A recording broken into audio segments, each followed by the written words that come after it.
Hello Guardians, I am Mr. Sunpunky, and today I'm going to be showing you how to complete the Vault of Glass raid. For the first encounter, you will need to split up into 3 teams of 2 and defend the plates from Vex. Standing on the plate long enough for it to activate, and then you can freely move around. If a Minotaur touches your plate, then you'll have to activate it again. Keep all 3 plates active for around 2 minutes in the spiral form, opening the door to the next encounter, and don't forget your chest at the door. Follow this path for a secret chest and to get to the next encounter.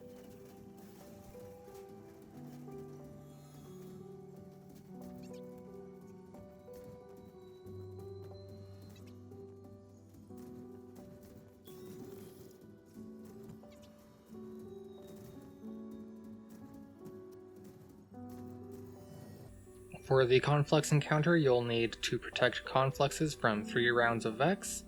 Use the same teams as the last encounter. The encounter starts as soon as someone drops down, so get to your side and start clearing.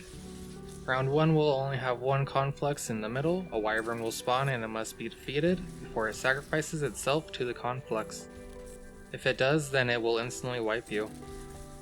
After the Wyvern is defeated, Fanatics will begin spawning. These will drop a pool on the ground when killed. Do not step in the pool or you will be marked for negation. If you are marked for negation, then you have until the Templar starts the ritual of negation to cleanse, or you will die. Keep in mind, if multiple people are marked, they should cleanse at the same time because the cleanse pool has a cooldown. Round 2 will have a conflux on both the left and the right. Wyverns will spawn on both those sides, and an overload will spawn in the middle. Round 3 will have all 3 confluxes, as well as wyverns and overloads spawning on all 3 sides. Defend all 3 rounds successfully, and you will move on to the next encounter.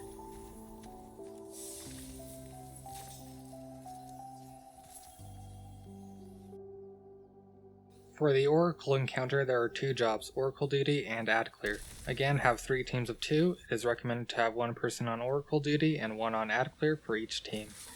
Ad clear's job is to make sure the enemies don't get in the way of people doing oracles. Oracle duty needs to call out and remember what oracles spawn in what order they spawned in. They will need to be destroyed in the same order that they spawned. You will only call out your oracle as the number it is spawned in. Left side will take care of L2 and L3. Middle will take care of L1 and mid. Right will take care of R3, R2, and R1. I recommend using something like Xenophage to one-shot the oracles. You can also use raid mods to make weapons like snipers and laser fusions also one-shot them. If the oracles are shot out of order or not shot fast enough, you will all be marked for a negation, and will have to go to the middle to cleanse at the same time, similar to the last encounter. There are 5 rounds of oracles. Round 1 has 3, and each round after that will add 1 until round 5, which will have a total of 7. After the final round is complete, you will move on to the next encounter. The Templar boss is very simple. 1 person will need to take the relic and everyone else will be on boss damage. The encounter starts when the relic is picked up. 3 oracles will spawn as well as some adds. The oracles will need to be destroyed in the same order they spawn in, just like the last encounter. After the relic runner has a super, they will need to use the super on the boss to break its shield. This will allow the other 5 players to deal damage. Relic runner will need to find and stand in the ring and pillar of light to ensure the boss does not teleport. If the boss teleports, it will have its shield back and the relic will need to acquire another super to break it. During damage, the Templar can occasionally detain 1 person and you'll need to break them out, otherwise they will die. Oracles will start spawning after a while. You will need to either deal with them or kill the boss before the oracles kill you. Once the boss is dead, you can follow this path to get to the Gorgon maze.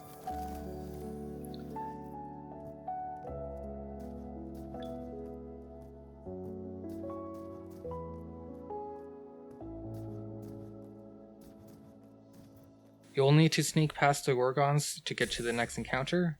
You can get an additional chest if you shoot all the Vex cubes and get to the chest area, but most teams skip this chest. If a Gorgon sees you, you will need to either kill it or you will wipe. They have a lot of health, so we want to avoid being spotted at all costs.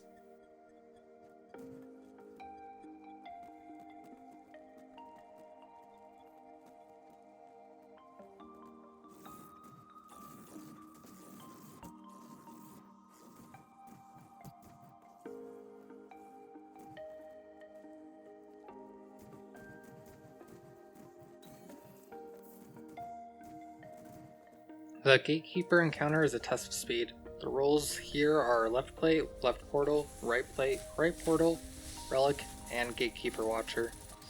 After killing the first Gatekeeper, it'll spawn a relic in the middle.